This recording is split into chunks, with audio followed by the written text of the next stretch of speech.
Números 25, versículo 1. Moraba Israel en Sitín y el pueblo empezó a fornicar con las hijas de Moab, las cuales invitaban al pueblo a los sacrificios de sus dioses. Y el pueblo comió y se inclinó a sus dioses. Así acudió el pueblo a Baal Peor, y el furor de Jehová se encendió contra Israel.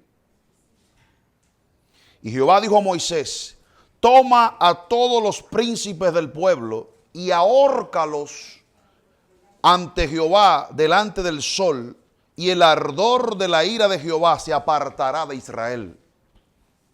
A los ancianos hay que...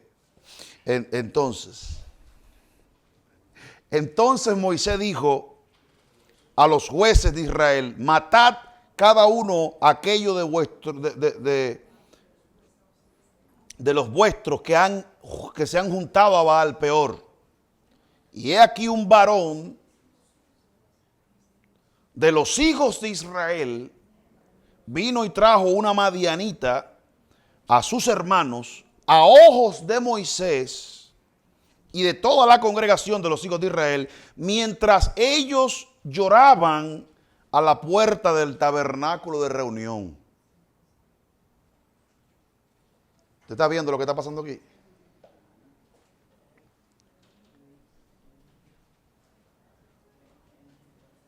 La ira de Dios está encendida, ¿verdad? Amén.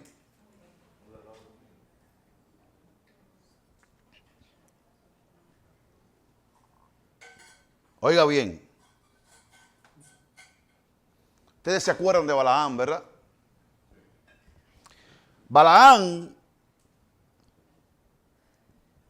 era un individuo del Antiguo Testamento que no pertenecía al pueblo de Dios, pero era conocido porque cuando Balaam maldecía a una nación, la nación quedaba maldita. Y esa era la fama que él tenía. Balaam era convocado por los pueblos, por los reyes, para maldecir, para hacer sus ritos y sus cosas antes de iniciar una guerra, como era costumbre en el mundo antiguo. Balaam tiene la intención de maldecir al pueblo de Dios, que él todavía no sabía que esta gente era un pueblo apartado para Dios. Y cuando Balaam comienza con la intención de maldecir, entonces Dios cambia la maldición en bendición. Varias veces intentó Balaam maldecir al pueblo, pero Dios cambió la maldición en bendición. Amén. Balaam le dio un consejo al rey Balac y le dijo: ellos están bajo una cobertura, por decirlo de una forma que se entienda hoy. Y no hay forma alguna en la que tú logres maldecir a este pueblo, porque ellos están bajo la cobertura, bajo la protección del Dios de ellos. Y no hay forma alguna en la que pueda penetrarle la maldición. Lo que tú puedes hacer para romper de alguna manera sus fortalezas, bloquearlos, invítalos. Manda a las mujeres que se vean mejores aquí. 90, 60, 90. Invítala. Invita a los hombres a un culto. Por eso yo les decía a ustedes que es que el pueblo idólatra, ese pueblo de Israel, señores, lo que menos le importaba a los israelitas eran los dioses, era el coro que se hacía ahí. O sea, esos cultos paganos, eso era peor que la Semana Santa ahora que viene por ahí. Una cosa fuera de control. Mucha comida, mucho alcohol, mucho de todo tipo de locura, de índole sexual. No vayan ustedes a creer que era de que iba a estar postrándose allí. No, no, no, no, no, no, no. Era un asunto fuerte. Usted no, la isla de Einstein le queda chiquito a lo que hacían esa gente ahí. Ahí no había regla, ahí no había, eso era un desastre. Por eso era que la tentación a caer en la adoración a los ídolos era tan fuerte. Porque no era de que ay, un corderito y una estatua y prenderle un... No, no, no, no, no, no, no. La cosa era fuerte. Era fuerte, fuerte, fuerte, fuerte. Así eran los cultos de aquel entonces. Eran cultos muy fuertes, el contenido.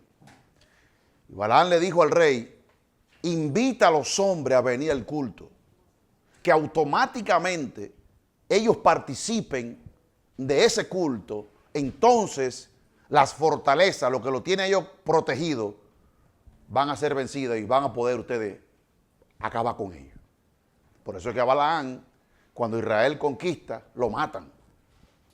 Por el consejo que dio de seducir mediante las mujeres para quitarle el muro espiritual a Israel. Para poder penetrar, había que seducir los hombres.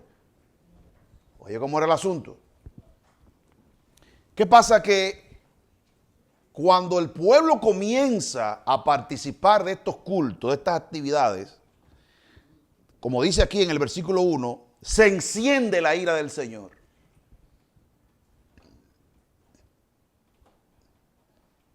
Se enciende el enojo del Señor. Versículo 3. Y el furor de Jehová se encendió contra Israel. Y el Señor comienza a darle instrucciones porque Moisés necesita que Dios le diga qué hacer, porque usted sabía que mientras ellos estaban celebrando, los muertos estaban cayendo y ya iban por 24,000. Había que detener la plaga. Y por eso Dios comienza a darle instrucciones a Moisés de cómo detener la plaga.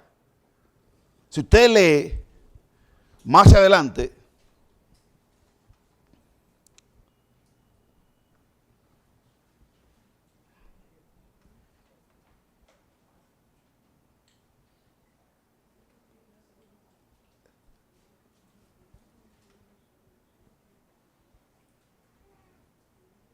versículo 9, ¿qué dice? Y murieron de aquella mortandad, ¿cuánto? O sea, se encendió la ira. ¿Tú sabes cómo ellos se dieron cuenta que el Señor estaba enojado? Porque empezó a caer la gente. Tum, tum, tum, tum, tum, tum, tum, tum, tum.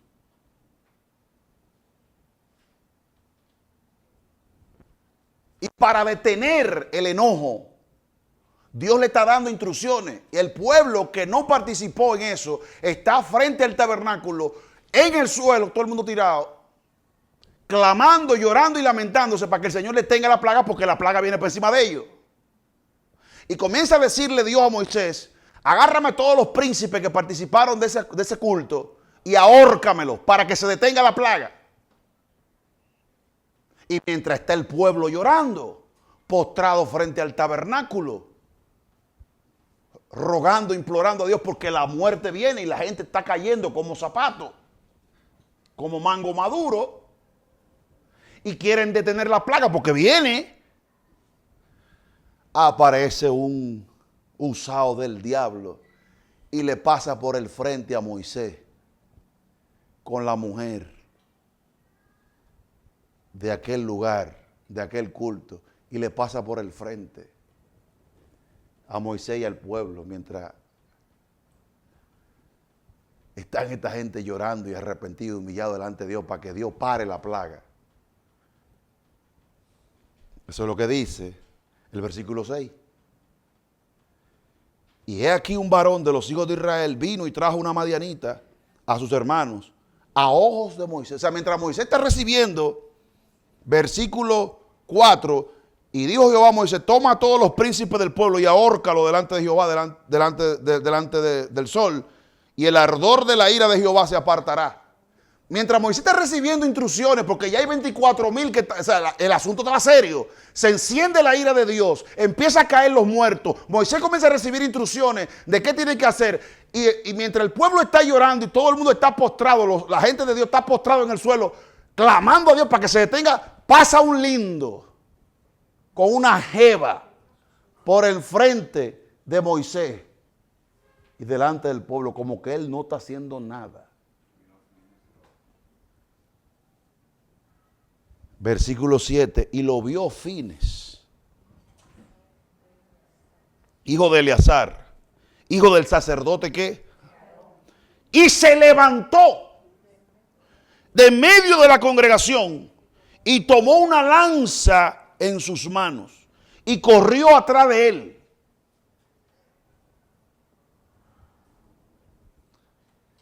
Tras el varón de Israel a la tienda, y lo atravesó a ambos. Usted sabe que estaba acostado uno arriba de otro, en otra cosa, ¿ok? Al varón de Israel y a la mujer, ¿por dónde?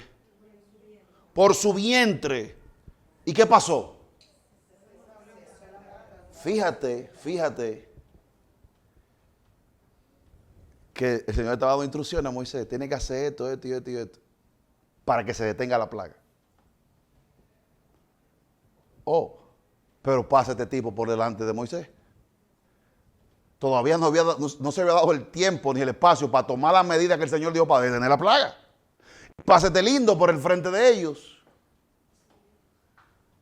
Pues cuando lo vio el hijo del sacerdote, Aarón, cogió la lanza y cogió atrás de ellos para allá. Y lo pasó de lado y lado. ¿Y qué dice el Señor de este acto? ¿Qué dice?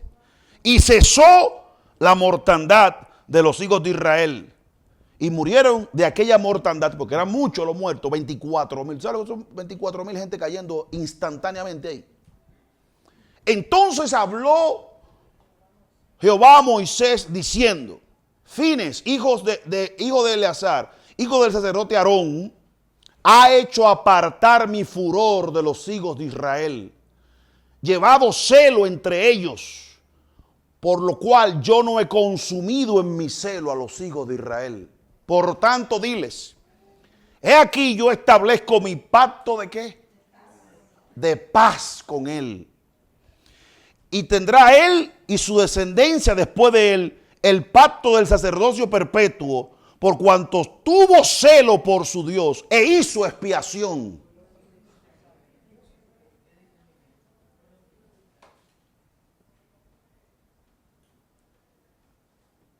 Cuando este hombre ve que estamos tratando de parar la plaga, porque quebrantamos los mandamientos de Dios, y este hombre ve este desafío, esta provocación, este hombre cogió una lanza y cayó detrás e hizo lo que había que hacer, y por ese acto violento, muy violento, para las conciencias de cristal de este tiempo,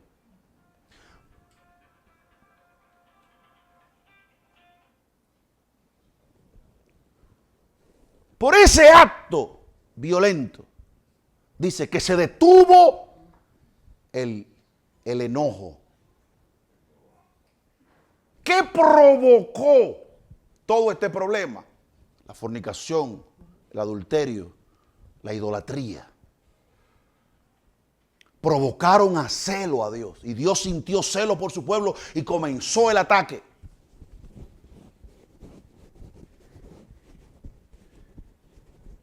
Pero él, al ver lo que estaba pasando, el sacerdote, al ver lo que estaba pasando, sintió celo por el Señor. Y hizo lo que hizo y detuvo la mortandad. Detuvo la muerte, detuvo el juicio, detuvo la ira, detuvo el enojo de Dios en contra del pueblo.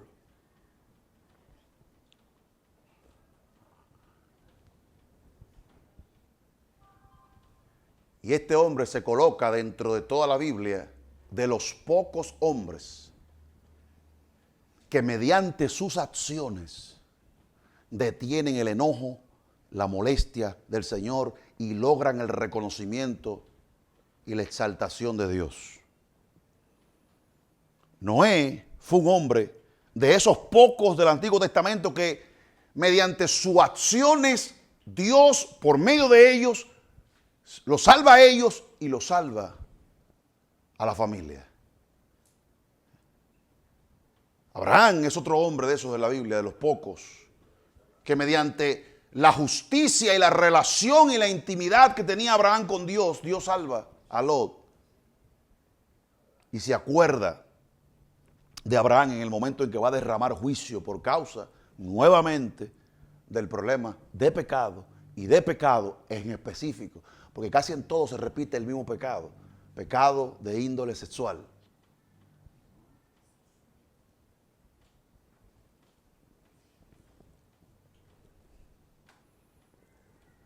Por ese arrebato de la ira, de la molestia que sintió este hombre, por eso se detuvo. Y es interesante que en momentos así, Dios, que está sintiendo enojo, que está sintiendo ira, que está sintiendo celo y provocación del pueblo, cuando Dios encuentra a un hombre, como si entendiera a Dios, como si justificara a Dios, tú tienes razón en lo que estás haciendo contra nosotros. Y déjeme decirle que eso se parece mucho. Ese comportamiento del Señor se parece mucho a muchas cosas que nosotros hacemos. Y es que muchas veces el enojo y la ira se encienden en uno cuando el otro entiende como que uno no debió hacer ciertas cosas. Pero si alguien viene y te dice, tú tienes razón, es así, es verdad, eso es lo justo, uno se calma. Pues el Señor en las Escrituras muestra un comportamiento parecido al nuestro. Pues cuando alguien trata al pecado a la altura que el pecado tiene que ser tratado, cuando alguien brega con el pecado como Dios brega con el pecado, entonces Dios queda satisfecho, le basta, se detiene. Pero cuando el hombre justifica sus acciones, trata de ocultarla o trata de hacer creer como que es el que está bien, el que está mal, eso multiplica la ira, multiplica el enojo. Por eso cuando uno está discutiendo, debatiendo con alguien sobre un tema, sobre una idea, si la persona se comporta como que lo que uno le está diciendo no es la verdad, o lo correcto, por lo menos lo más próximo a la verdad, eso no trae contentamiento ni trae alegría. Usted lo que se prende y se enciende. Cuando usted ve que alguien es deshonesto intelectualmente y no quiere admitir lo que es evidente delante de sí, eso no provoca gozo ni alegría, como dice la Escritura, que el amor dice, no se goza con la injusticia. Lo que es injusto, lo que no es correcto, no produce alegría y gozo, produce enojo. Si hay amor, hay cuerda. Si hay amor, hay ira. Si hay amor, hay enojo. El amor solo se siente satisfecho con la verdad y se siente insatisfecho con la injusticia y con la mentira.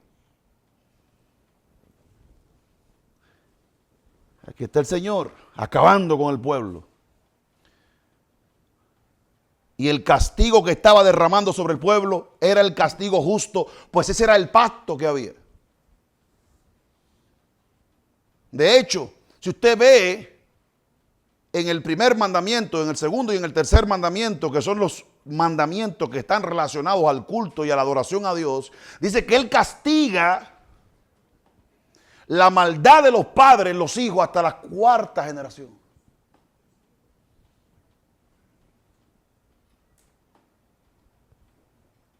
Pero ¿qué pasa con nosotros? ¿Qué pasa con nosotros?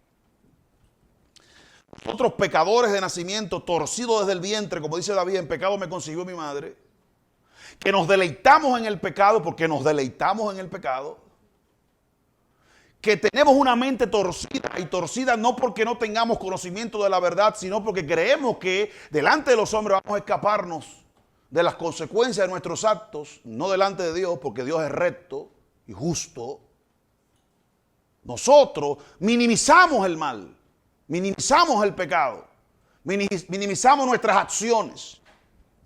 Y una de las estrategias que nosotros usamos para minimizar el pecado no es solamente que lo que la Biblia prohíbe como pecado lo tratamos de, tú sabes, de que sí, pero no, ¿verdad?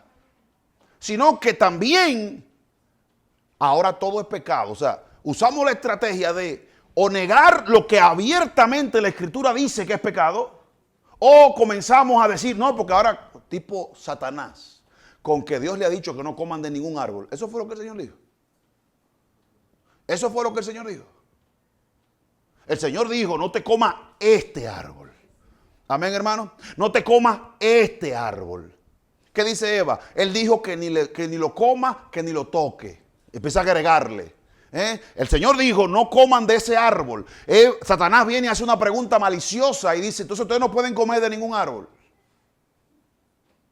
Entonces hay mucha gente que ahora, la Biblia establece un mandamiento específico, esto es pecado. Pero hay gente que todo es pecado, porque todo es pecado. No todo es pecado. No todo está mal. Hay mandamientos claros y específicos que no son pesados ni son gravosos. La Biblia establece con precisión qué es lo que Dios no quiere que se haga. Amén, hermanos. Pero hay personas que sueltan una avalancha de situaciones donde al final del día todo está mal, nada está bien y no sabemos qué es lo que es pecado. Y hay una confusión. Y santidad Jehová, y santidad Jehová, y santidad Jehová. Y sin santidad nadie verá al Señor. Y al final nadie sabe qué es lo que está bien, nadie sabe lo que es lo que está mal.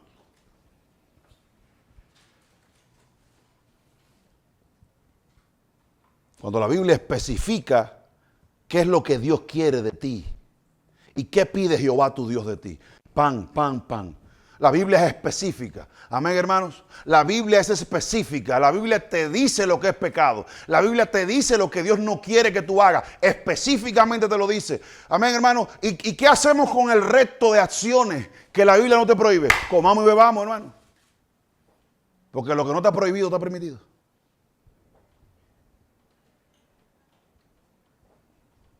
Irónicamente, a veces nos pasamos la semana, los días, los meses, los años dentro de la iglesia discutiendo un montón de cosas que a Dios no le importan. Pero lo que es pecado, lo que a Dios lo irrita, lo provoca, lo molesta, ay, nosotros ahí.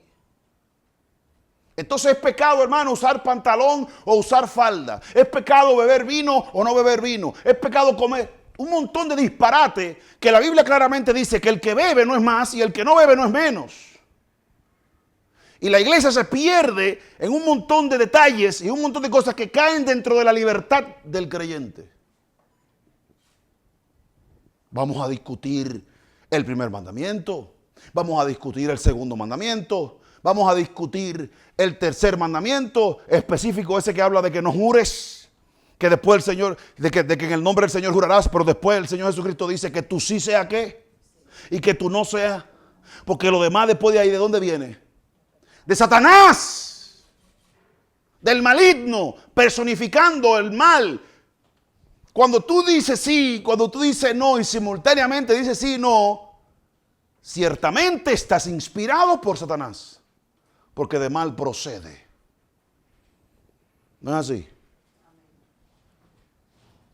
Nos dice la Escritura en 2 Timoteo capítulo 3 versículo 16 que toda la palabra de Dios es útil ¿para qué? Para instruirte en qué? En justicia. Es decir, la palabra de Dios está puesta ahí para decirte a ti esto es correcto, esto es incorrecto y establecer justicia.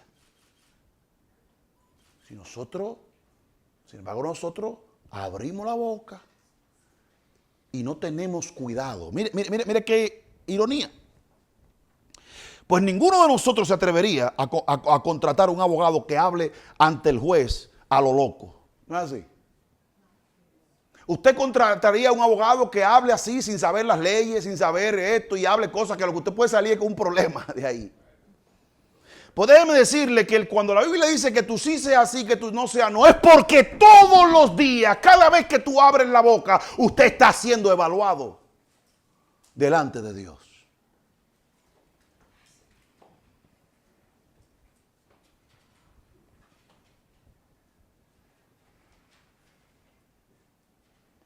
¿Usted cree que yo debo tener cuidado lo que yo digo y lo que yo hago porque yo estoy en este púlpito? Este púlpito es un pedazo de madera.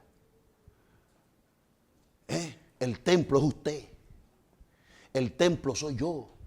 Y tengo que tener cuidado lo que hablo cuando nadie me está viendo. ¿Sabe por qué? Porque me están viendo. Porque me están grabando. Porque me están fiscalizando. ¿Quién me está fiscalizando? Aquel a quien le voy a tener que dar cuenta por toda palabra ociosa que sale de mi boca.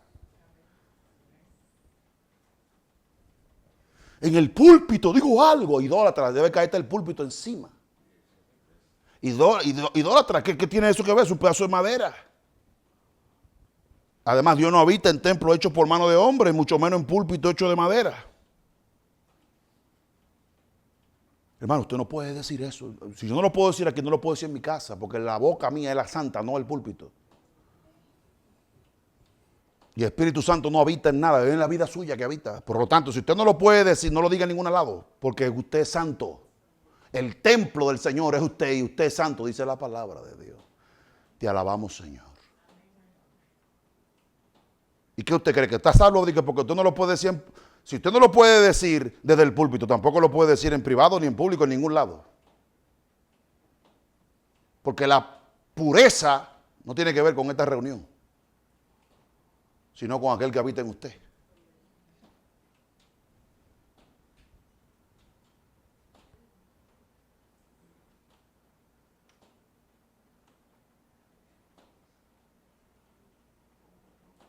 Entonces vivimos la vida entera hablando de santidad, de pureza, santidad, pureza, santidad, pureza. Pero una santidad donde nos metemos en cosas que solamente con conocer el contexto cultural bíblico nos vamos a dar cuenta. Nos vamos a dar cuenta nada más con eso, que esas cosas a que hoy en día la gente llama pecado no tienen nada que ver. Incluso era todo lo contrario. Cuando en Israel los creyentes no tenían vino, ellos entendían que Dios lo había abandonado. Que Dios amenazaba al pueblo diciendo: te voy a quitar el vino, te voy a quitar el mosto, te voy a quitar la harina. Entonces viene un creyente, estos santos raros, a decirte que estas cosas son pecados. Una cosa que la Biblia ni siquiera habla de esas cosas así. Pero irónicamente, lo que sí es pecado, entonces no hay un celo, no hay un fuego por luchar contra aquellas cosas que la Biblia sí enseña que son pecados.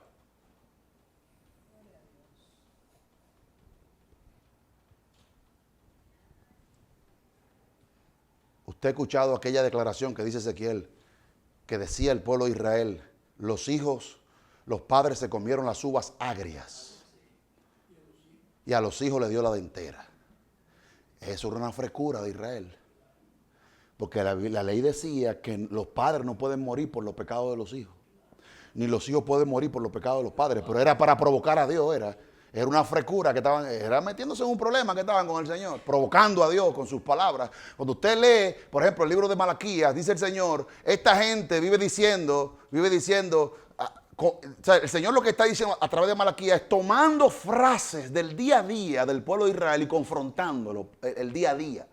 Porque puede ser, y es lo que sucede, que muchas veces nosotros estamos aquí llevando un registro de lo que yo estoy diciendo, grabándolo o escuchando lo que yo estoy diciendo, pero automáticamente se acaba el culto. Desde que estamos saludándonos en el frente, la gente cree que no hay que tener cuidado con lo que usted habla. Entonces Dios toma esas frases del día a día y comienza a confrontar al pueblo con esas mismas frases. Amén, hermanos. O sea, nos pasamos la vida luchando contra un montón de cosas que la Biblia no prohíbe, que la Biblia te permite para que te deleites y la disfrutes y des gracias a Dios porque participa de ella. Pero por otro lado, vivimos quebrantando las cosas que Dios sí habló y sí ordenó, como el cuarto mandamiento. Porque a nosotros nos encanta hablar del cuarto mandamiento. Y no necesariamente bien o a favor. sino que hablamos mal del cuarto mandamiento. ¿Usted sabe lo que quiere decir, lo que dice el cuarto mandamiento, verdad? Averígüelo en Éxodo 20, cuando usted esté en su casa, usted lo averigua. Y hablamos de eso, y hablamos la actitud, y por eso hay un merenguito por ahí que dice, caramba, caramba, ¿ya viene qué? ¿Sabe por qué, verdad? Porque tenemos una mala actitud cultural, social, hacia el cuarto mandamiento. Tenemos un problema con eso. Pero sin embargo, las cosas que Dios nos permite hacer y que Dios se deleite en que nosotros nos deleitemos en ellas, a nosotros esas cosas no nos preocupan. O nos vivimos envueltos en ellas discutiendo y debatiendo esas cosas. Pero las cosas que Dios dice, esto quiero que lo hagan así. Entonces nosotros nos pasamos los días hablando y comentando y sembrando cizaña.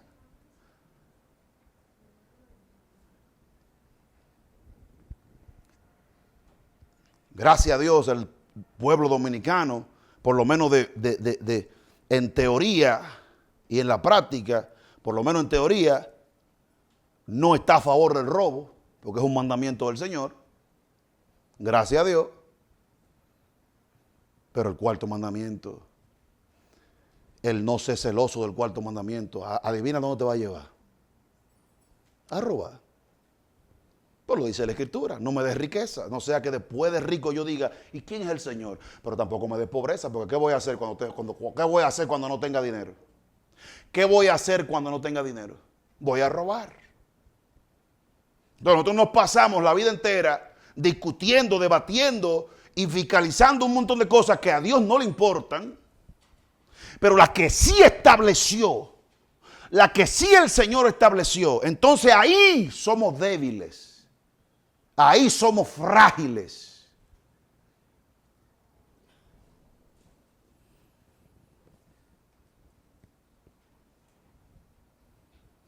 ¿Dónde están los hombres y mujeres de Dios que van a comenzar a mirar las cosas como Dios las ve?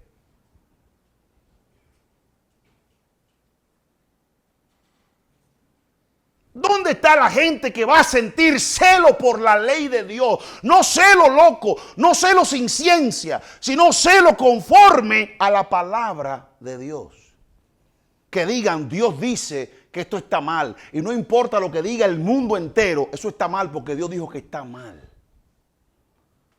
Pero eso está bien, no importa la vocecita del diablo que esté ahí en el oído susurrándome, diciéndome, no coja lucha, ¿para qué tú trabajas tanto? Cuando uno se va, nada se lleva, todo se queda. Hasta usa cita bíblica, porque el diablo usa cita bíblica, hermano. Al diablo no usa cita bíblica el diablo. Y no le dijo a Cristo que se lance de allá, que a sus ángeles mandará cerca de ti. Sí, cualquier cita bíblica suelta, pero cuando usted mira el programa completo de Dios, usted se da cuenta cuál es el objetivo de cada una de esas citas, cuando todas esas citas están dentro de su contexto.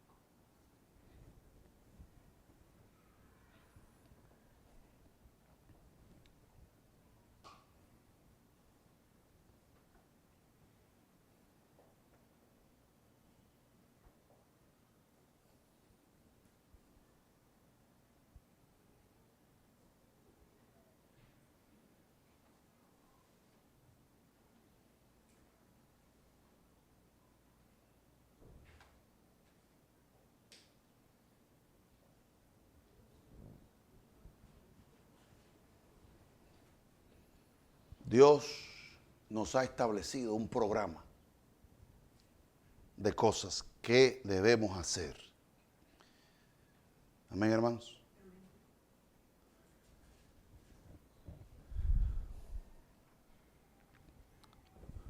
Yo sé, la Biblia, oiga bien, tiene 10 mandamientos. Yo sé que la Biblia tiene 10 mandamientos. Y los primeros 3 tienen que ver con Dios. Y dentro de esos 3 está la ofrenda por el pecado, o sea, el sacrificio, están los diezmos y la ofrenda que se le trae a Dios. Dentro de esos 3 mandamientos, lo que rendimos como culto a Dios. Amén. Ahora, oiga bien, el que no vive el cuarto mandamiento no tendrá con qué traer ofrenda y sacrificio a Dios. Pero tampoco el que no guarda el cuarto mandamiento tampoco podrá honrar a padre y madre.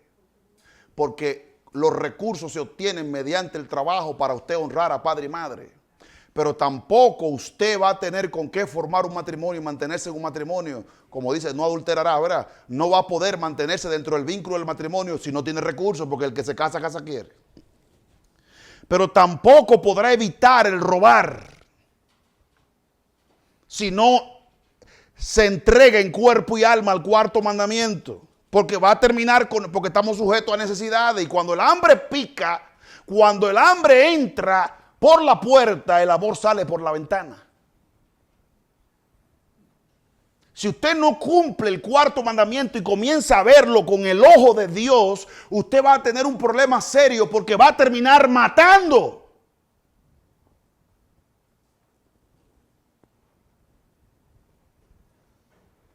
Y si no cumple con el cuarto mandamiento, va a caer en uno de los peores pecados. ¿Sabe cuál es?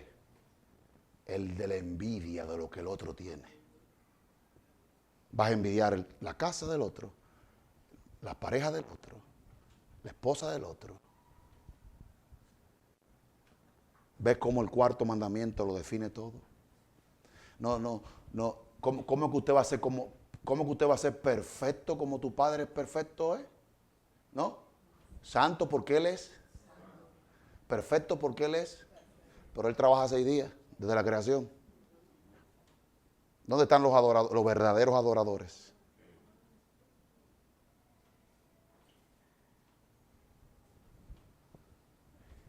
Es el cumplimiento de ese cuarto mandamiento, con que ya le dije, usted le entrega a Dios lo que es de Dios, usted le entrega a padre y madre lo que es de padre y madre, usted le entrega a su pareja, ¿verdad? Y usted se sostiene con el sudor, ¿se acuerdan? ¿Se acuerdan? Te sostiene con él.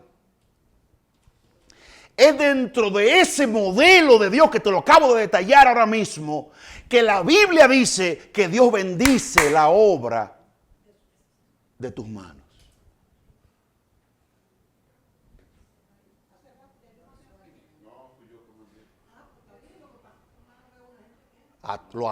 Cuidado, los atos. Los atos. Okay. Entonces llega un momento, hermanos, que de ese mandamiento sale lo que le rindo a Dios como tributo y ofrenda, sale lo que le doy a mi padre y a mi madre como honra y respeto y sostenimiento para ellos, sale como yo mantener mi vida y evitarme la envidia, todo gira en torno al cuarto mandamiento.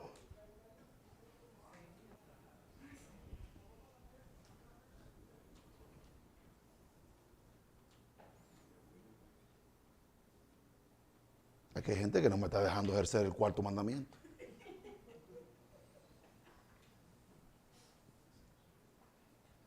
Es dentro de ese marco que la Biblia dice, oye lo que dice la palabra, trae los diezmos, ¿dónde?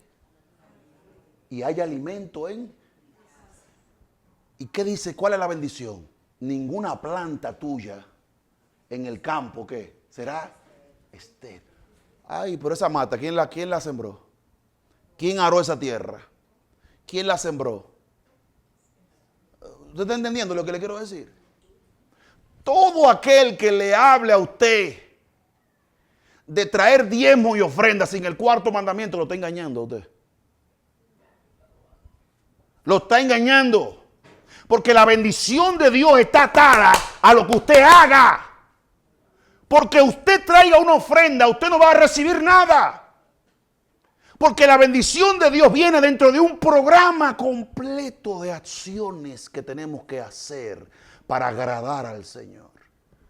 Bienaventurado el varón que no anduvo en consejo de malos, sino que en la ley de Jehová medita de día y de noche. ¿Cómo dice la palabra? Por cuanto hace eso, entonces todo lo que hace prosperará, da su fruto a su tiempo, hermano. Ningún texto en la Biblia está suelto, todo obedece a un programa.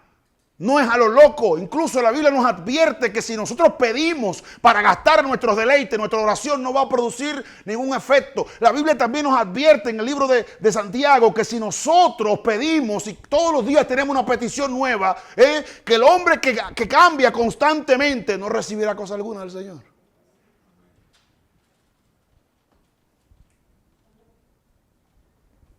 Hay que ver el programa completo de Dios.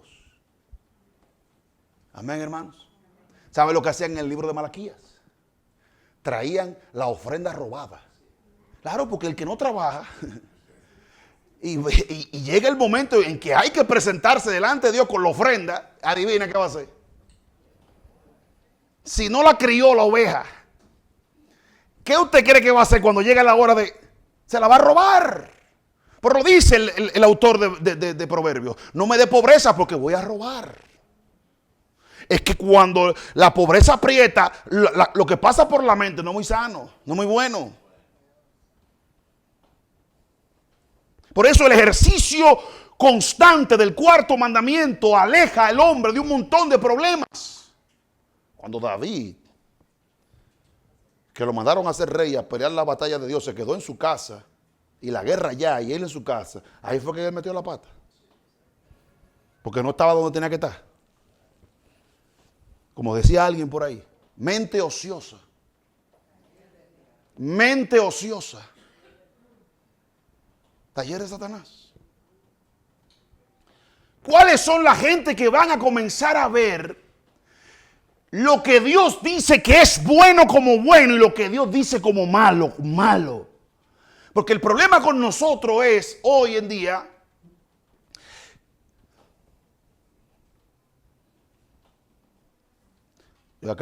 tengo un par de minutos hablando del cuarto mandamiento. Y hay gente aquí en la iglesia que dice, hermano, yo quiero que usted ore por un trabajo. No, yo no tengo que orar nada.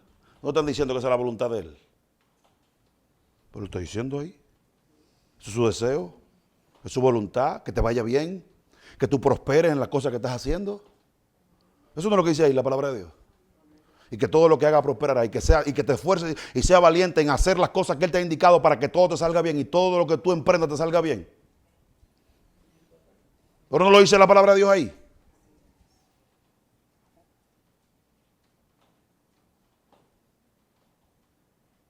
Hermano, yo quiero hacer estudiar, prepararme. Si esa es la voluntad de Dios, que es esa brutalidad, sí, claro. Dice la Biblia que compre la sabiduría y no la venda. Dios está a favor de eso. Esa es la voluntad de Dios, hermano. Que te prepares, que sigas creciendo, que sigas avanzando. Claro que sí. Es la voluntad de Dios. Pero hoy en día tenemos las cosas como al revés. Y como yo le decía, santidad sin mandamientos. Y todo el mundo tiene un celo. Pero lo que se discute no es lo que Dios dice que está bien, lo que Dios dice que está mal. Y eso fue lo que le pasó a este hombre. A Fines. Que él vio a un hombre pasar y desafiar a Dios. ¿Y cómo se quedó todo el mundo? Un grupo llorando, lamentando y humillándose, lo cual no está mal. Pero la plaga seguía. La plaga seguía. Y los muertos cayendo. ¿Cómo se detuvo el problema? El problema se detuvo cuando este hombre sintió celo por la casa de Dios. El celo por tu casa me consume. Cuando este hombre siente el celo por su Dios y se levanta, entonces la plaga se detiene por la acción de ese hombre, por el celo, porque él entendió que lo que él hizo era muy poco para lo que se tenía que hacer por causa de la provocación que a Dios se le había hecho. Amén, hermanos. Cientos de años después, aparece uno en el templo de Jerusalén y echa a todo el mundo para afuera y purifica el templo Y cuando lo están cuestionando, él dijo, el celo por tu casa me consume. Observe que en el número 25, cuando el Señor dice, hay un pacto de paz con él. Él detuvo la muerte. Él hizo expiación por el pueblo. 2000 años después, cientos de años después, aparece el sacerdote en el orden de Melquisedec. Aparece uno en quien se hizo en su sangre, se hizo el nuevo pacto, a través del cual, Romanos 5:1, tenemos paz para con Dios. Porque Él mostró celo por su casa, celo por los negocios del Padre. A lo suyo vino. Bendito Dios. Hubo uno que se levantó y a diferencia de Fines, él no hirió a este hombre, a esta mujer y lo clavó en la tierra. Él se hirió a sí mismo. Él se entregó a sí mismo.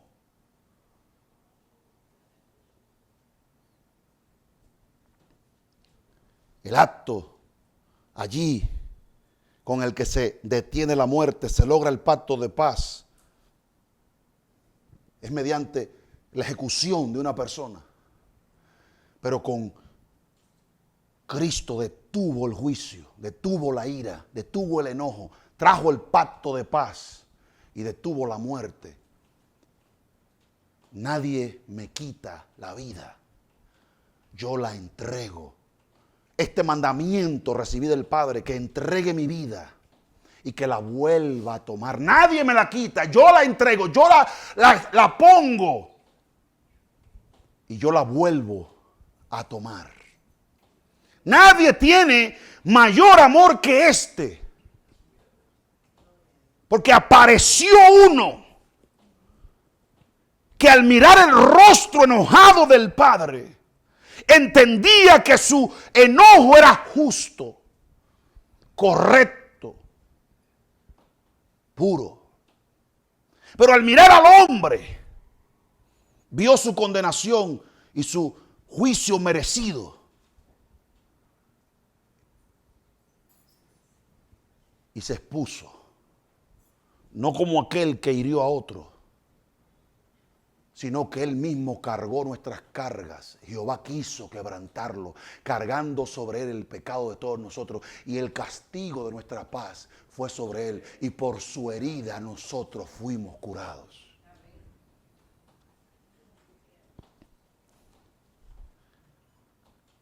Aquí este hombre, al mostrar celo por su Dios, detiene el enojo, detiene la muerte, trae paz. Por eso es que ninguno puede superar a Jesucristo. Por eso ninguno puede superar a Jesucristo. Porque Él se presentó no con la sangre de animales, sino que se presentó con su propia sangre. Y la noche que el Señor Jesús fue entregado, tomó pan y lo partió y dijo, tomad, comed, este es mi cuerpo que por vosotros es partido. También tomó la copa y dijo, tomad, bebed, esta es la copa del nuevo pacto hecho en mi sangre. Todas las veces que ustedes lo beban, háganlo en memoria de mí. De manera que todas las veces que ustedes celebran esta Santa Cena, la muerte del Señor anuncia.